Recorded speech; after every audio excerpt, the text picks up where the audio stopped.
नमस्कार दोस्तों। एक आदमी की पत्नी अचानक से बहुत बीमार पड़ गई। मरने से पहले उसने अपने पति से कहा, मैं तुम्हें बहुत प्यार करती हूँ, तुम्हें छोड़कर नहीं जाना चाहती। मैं नहीं चाहती कि मेरे जाने के बाद तुम मुझे भुला दो और किसी दूसरी औरत से शादी करो। वादा करो कि मेरे मरने के बाद तुम किसी और से प्रेम नहीं करोगे, वरना मेरी आत्मा तुम्हें चैन से जीने नहीं देगी। और इतना कहकर वह चल बसी। उसके जाने के कुछ महीनों तक उस आदमी ने किसी दूसरी औरत की तरफ देखा तक नहीं। पर एक दिन उसकी मुलाकात एक ऐसी लड़की से हुई जिसे वह चाहने लगा। बात बढ़ते बढ़ते शादी तक आ गई और उनकी शादी हो गई। शादी के ठीक बाद आदमी को लगा कि कोई उससे कुछ कह रहा है। मुड़कर देखा तो वह उसकी पहली पत्नी की आत्मा थी। आत्मा बोली, तुमने अपना वादा तोड़ा है, अब मैं हर रोज तुम्हें परेशान करने आऊंगी। और इतना कहकर वह गायब हो गई। आदमी घबरा गया। उसे रात भर नींद नहीं आई। अगले दिन भी रात को उसे वही आवाज़ सुनाई दी, मैं तुम्हें चैन से नहीं जीने दूंगी। मैं जानती हूँ कि आज तुमने अपनी नई पत्नी से क्या क्या बातें की।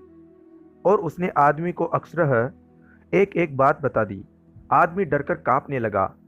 अगले दिन वह शहर से बहुत दूर एक जैन मास्टर के पास गया और सारी बात बता दी। मास्टर बोले, यह प्रेत बहुत चालाक हैं।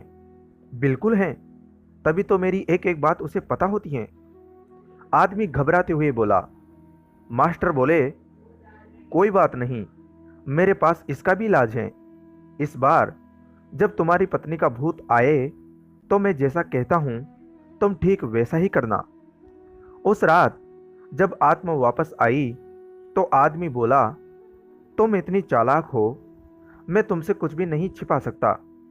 और जैसा कि तुम चाहती हो, मैं अपनी पत्नी को छोड़ने के लिए भी तैयार हूँ। पर उसके लिए तुम्हें एक प्रश्न का उत्तर देना होगा। और अगर तुम उत्तर न दे पाई तो तुम्हें हमेशा हमेशा के लिए मेरा पीछा छोड़ना होगा। पत्नी का भूत बोला, मंजूर है, पूछो अपना प्रश्न।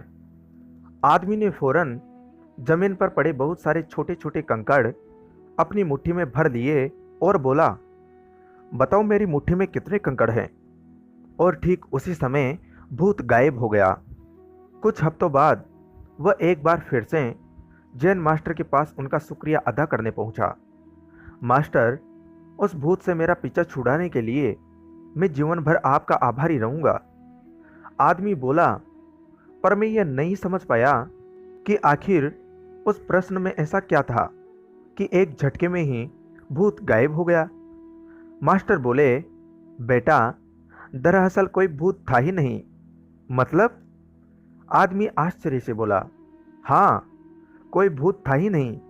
दरअसल दूसरी शादी करने की वजह से तुम्हें एक अपराध बोध महसूस हो रहा था और उसी वजह से तुम्हारा दिमाग एक भ्रम की स्थिति पैदा कर तुम्हें भूत का अनुभव करा रहा था।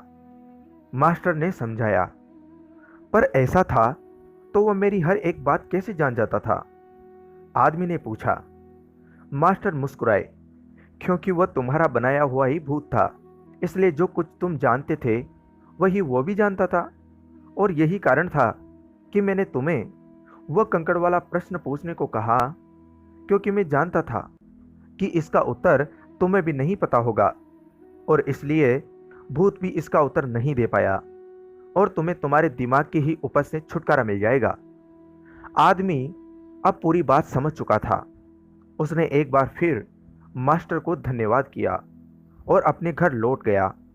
दोस्तों, कई बार हमारे मन में भी किसी पुरानी बात को लेकर एक गलाने की भावना रह जाती है। कहानी में भूत का आना उसी तरह की फीलिंग का एक चरम रूप है। पर अधिकतर मामलों में हम किसी पुरानी घटना को याद कर अफसोस करते हैं और कभी कभार खुद पर क्रोधित भी हो जाते हैं। ऐसा बार बार करना गलत है।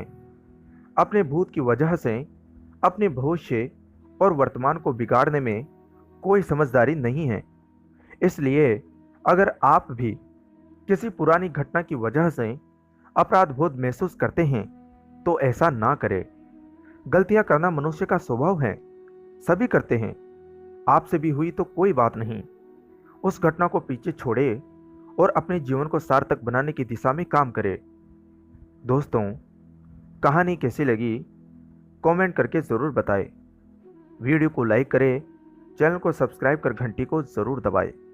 तब तक के लिए धन्यवाद दोस्तों। जय हिंद, जय भारत।